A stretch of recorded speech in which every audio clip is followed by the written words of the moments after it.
गंजाम जिला शेरगड़ ब्लॉक अलारीगढ़ ग्राम चैत वर्ष धूमधाम रे पालित होइछि पवित्र रथयात्रा। तेज चैत वर्ष रथयात्रा देखा मिलता एक नियारा और आध्यात्मिक दृश्य। शेरगड़ ब्लॉक अलारीगढ़ ग्राम चैत वर्ष रथयात्रा एक भिन्न ढंग से पालित होइछि। एही पवित्र अवसर में ब्रह्मपुर सांसद डॉक्टर प्रदीप पाणिग्राही पारंपरिक राजावेश सुसज्जित रथ उपर छेरा पहरा करथिले। ग्रामवासी राजकीय रीतिनीति अनुसार सांसद को आदर सह पाछोटी आनी रथ उपरकू नेइथिले। पर सांसद छेरा पहरा करी महाप्रभु श्री जगन्नाथ पूजार्चना करने सह आशीष भिक्षा करते। घंट मृदंग और हरिनाम कीर्तनर मधुर ध्वनि समग्र अलारीगढ़ ग्रामर परिवेश आध्यात्मिक हो उठिला।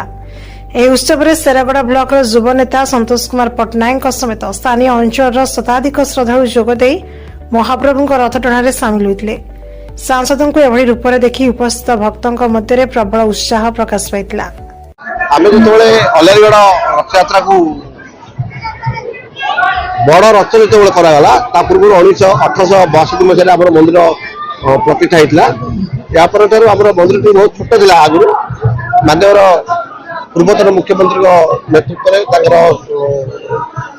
सहयोग जिला प्रशासन सहयोग बहुत सुंदर बड़ मंदिर टी बड़ रथ भी है बड़ ठाकुर भी है।